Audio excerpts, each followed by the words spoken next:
FAPESP, Fundação de Amparo à Pesquisa do Estado de São Paulo, apresenta.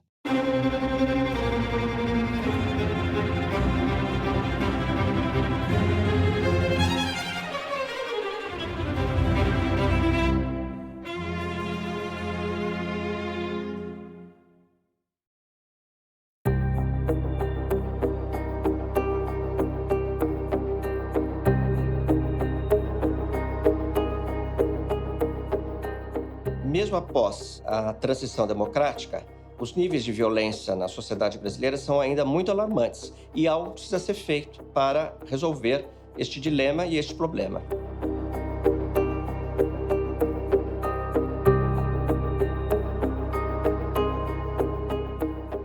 Eu moro em São Mateus desde os 4 anos de idade. Morava em Santo André anteriormente e vim pra cá quando o bairro ainda estava em formação. As ruas eram de terra ainda, a gente brincava nas ruas de terra e a gente acompanhou bem esse processo. Eu sinto a violência constantemente, na ida, na volta do trabalho, a insegurança, na hora que a gente vai levar a criança para o colégio, ou quando a esposa vai para o trabalho, volta do trabalho. Quando ela trabalhava mais tarde, era sempre muito preocupante. Já teve celulares roubados. E a gente percebe isso com amigos, com conhecidos. As notícias são sempre ruins e elas correm, né? A violência ela é sempre presente em brigas e casos assim até de assassinatos de conhecidos. A violência realmente é recorrente. A gente percebe também, por exemplo, tráfico de drogas, coisas do tipo. A gente percebe que todo o nosso cotidiano ele é cercado de violência. O Núcleo SUS da Violência é um núcleo de apoio à pesquisa que é vinculado à Faculdade de Filosofia, Letras e Ciências Humanas. O núcleo foi criado há um pouco mais de 30 anos. Ele nasceu a partir de uma questão fundamental. Quando nós estudamos a história das sociedades modernas, sobretudo a história do Ocidente, nós verificamos que, à medida que a sociedade vai se modernizando e vai se democratizando, também vai havendo uma redução e um controle legal da violência, não é? Então, a democracia, de alguma maneira, é uma forma também de reduzir o conflito que gera violência, não é? E é uma forma também de garantir uma sociedade regida por leis, pela justiça e pela pacificação interna. O que aconteceu no Brasil a partir da transição do regime autoritário para a democracia? Nós esperávamos que, à medida que a sociedade fosse se democratizando, que ela tivesse regida por uma nova Constituição, não é? Por novas instituições, que ela melhorasse os seus padrões de escolaridade, não é? Que ela pudesse melhorar, inclusive, a qualidade de vida da população, nós teríamos também a redução da violência, não é? Mas não foi isso que aconteceu.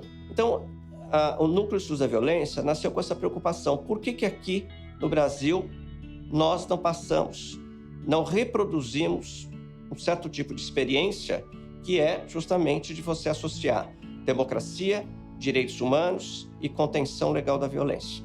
Por que aqui, apesar de nós termos avançado na agenda de direitos humanos, termos avançado nas políticas democráticas, né, de respeito às diversidades, inclusive os esforços que foram feitos para reduzir as desigualdades socioeconômicas, por que apesar disso tudo, convivemos com altas taxas de violência, não é? Em todos os cenários, né? A violência ligada à delinquência comum, a violência ligada, por exemplo, às formas organizadas de crime, a violência doméstica, a violência contra crianças e adolescentes, a violência que, de alguma maneira, alcança grupos pertencentes a determinadas etnias, não é? Então, o nosso problema inicial é tentar entender por que a sociedade brasileira, democracia, convive com altas taxas de violência nas suas mais diferentes formas. Uma vez que eu presenciei a violência bem de perto, assim, me marcou bastante, foi quando eu estava no primeiro colegial, voltando da escola à noite, estudava à noite, e um amigo foi assassinado a alguns passos à nossa frente. Foi uma cena bem violenta, assim, a gente teve que correr, dispersar ali, porque a gente não sabia o que estava acontecendo. E não foi a primeira vez que ocorreram casos desse tipo. Na época, as notícias eram recorrentes. E não só na escola em que eu estudava, mas nas outras também. A gente acabava percebendo, a gente perdia amigos às vezes, sem nem saber o motivo, né? A pesquisa que é feita no Núcleo da Violência, ela combina, não é, tanto procedimentos qualitativos como quantitativos. Nós, primeiro, procuramos identificar problemas sociais. Então, por exemplo, o que é um problema social? É você viver numa sociedade onde as pessoas estão muito incomodadas porque os crimes estão crescendo e elas estão sentindo que os seus direitos de ir e vir, né, de proteção do seu patrimônio, de proteção da sua família, de proteção das pessoas com quem elas convivem diariamente não estão assegurados, né? Bom, nosso segundo passo é como traduzir este problema social num problema de investigação científica, mais propriamente num problema de investigação sociológica. Para isso, o que nós fazemos? Nós fazemos um levantamento na chamada literatura científica, no campo não só da sociologia, mas da antropologia, da ciência política, da história e de outras ciências, né, que pode, de alguma maneira, relatar como outras sociedades e outros pesquisadores lidaram com este mesmo problema, né? Então, nós levantamos essa bibliografia, estudamos como é que as investigações foram feitas, fazemos análises comparativas e, a partir disso, nós construímos um problema de investigação. Por exemplo, o que nós fazemos muito é comparar as percepções que as pessoas têm da violência com os fatos da violência. Então, por exemplo, eu analisei uma pesquisa que mostrava, por exemplo, a distribuição da violência nos 96 distritos do município de São Paulo e procurei comparar como é que as pessoas falavam do seu bairro e como é que era o bairro efetivamente. Então, por exemplo, algo muito interessante, eu percebi que nos bairros onde havia uma concentração de classe média e média alta, as pessoas revelavam muito medo da violência, né? Se sentiam muito acuadas, com medo de sair à rua, com medo de sair à noite. E quando você ia olhar, os dados mostravam que as taxas eram baixas, né? Não só da violência sob a forma de homicídios, mas também os roubos, né? Quando você analisava o mesmo fenômeno nos bairros que compõem a chamada periferia das grandes cidades, né, onde as condições de vida são mais precárias, eu percebi um dado inverso. As pessoas revelavam menos medo, né, e diziam que a violência e a insegurança não eram problemas. É que para muitos moradores desses bairros que compõem a periferia de São Paulo, o medo foi naturalizado. Lidar com a violência é um fato cotidiano. É claro que uma das tarefas da investigação é tentar mostrar a desigualdade na distribuição da proteção social, né? Aqueles que são potencialmente mais vulneráveis acabam sendo os que menos têm proteção. Aqueles que são menos vulneráveis acabam tendo maior proteção. Eu sinto o poder público minimamente atuante. Aqui na região tem CELs, tem escolas, mas sempre muito precárias. Então a gente sente que o poder público ele atua de maneira tímida, né? Então acaba sendo pra gente meio complicado dizer por quê. Por exemplo, eu fui na reunião escolar da minha filha, eu notei que as cadeiras, as mesas estão na mesma situação que estavam antigamente, no tempo em que eu estudava. Eu terminei o colégio em 2005. Né? Eu fui no hospital com a minha esposa, eu fiquei praticamente 5 horas lá para ser atendido. Realmente é tudo muito precário, né? E a maneira como a gente é tratado nas ruas, as abordagens policiais, então tudo isso acaba sendo pesa um pouco nessa avaliação, porque o poder público ele atua, mas não de maneira eficiente, pois não promove o bem comum de modo geral, né? O Núcleo está desenvolvendo uma grande pesquisa sobre legitimidade. Na verdade, estamos partindo de uma questão clássica. Por que obedecer? Por que obedecer às leis? Por que obedecer às instituições? Não é? Ao longo desses mais de 30 anos de pesquisa no Núcleo da Violência, nós verificamos a enorme dificuldade das pessoas de darem credibilidade às leis, não é? Muitos dizem, as leis são para protege os ricos em detrimento dos pobres, as leis não são aplicadas igualmente, as leis ora funcionam, ora não funcionam. Então, há uma espécie de baixa credibilidade das leis e, sobretudo, das instituições encarregadas de aplicar as leis. No caso, por exemplo, do sistema de segurança, do sistema de justiça, isto é flagrante, né? As pessoas dizem muitas vezes assim, por que eu vou acreditar na polícia? Nós denunciamos os crimes e os criminosos que nós conhecemos continuam andando aqui nas ruas, eu não vou acreditar, então eu prefiro eu mesmo me proteger. Então, a pesquisa que nós fazemos aqui é uma pesquisa longitudinal que envolve, sobretudo, a relação dos cidadãos com as instituições encarregadas de aplicar lei e ordem, não é?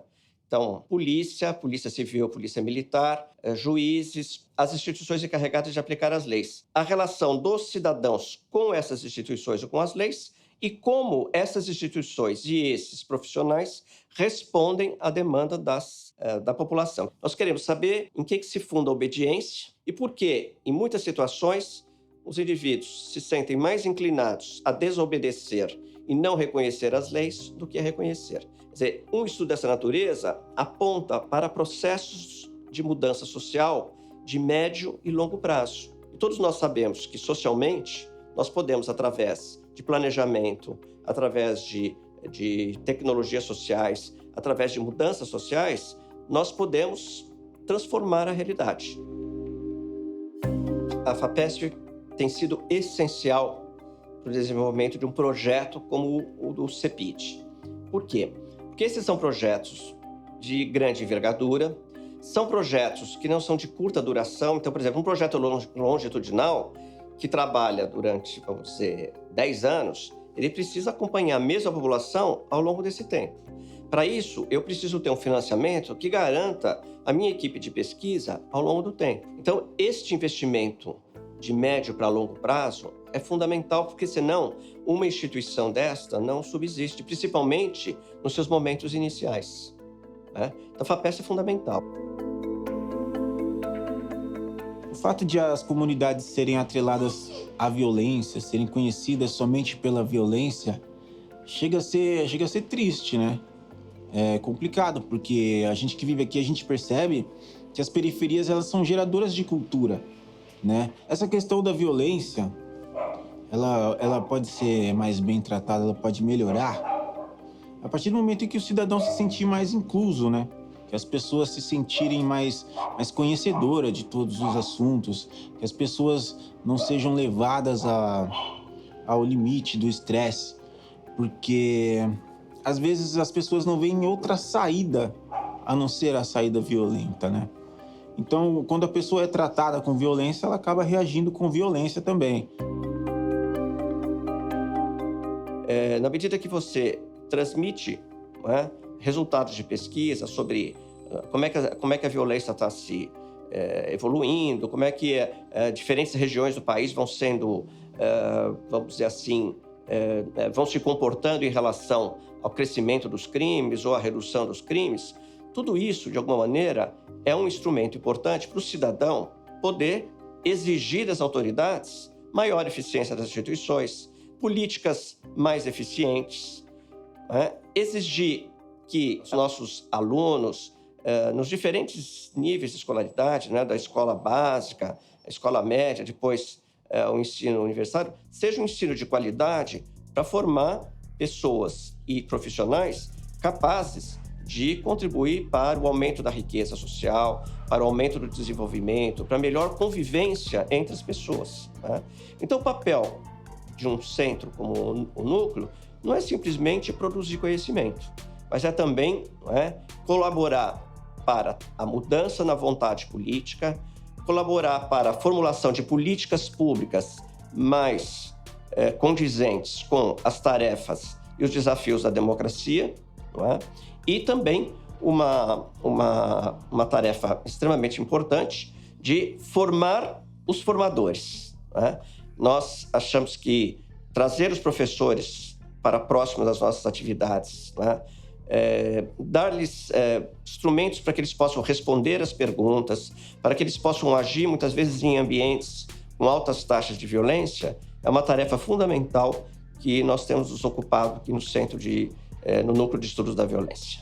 O homem faz o que faz o homem, vagar aos tombos. E odiar é como irradiar o peso dos ombros, mas sem aliviar. Só liquidez a liquidar e destruir até nada restar. Reinar escombros. Proteção não quer demais enquanto ainda é cedo, mas não é paz, ela só te faz refém do medo. Violência, ferramenta inglória, parteira da história, escorregadio, gatilho na ponta dos dedos. Viu que alguém brotou na faixa, na madruga, mete marcha, vai dar fuga ou vai pagar pra ver? Que cê acha? Predador que abate a caça, quem vacila é bate caixa, se precede um tiroteio trouxa, cala a boca e abaixa. Depois do amanhecer, a lavação de louça.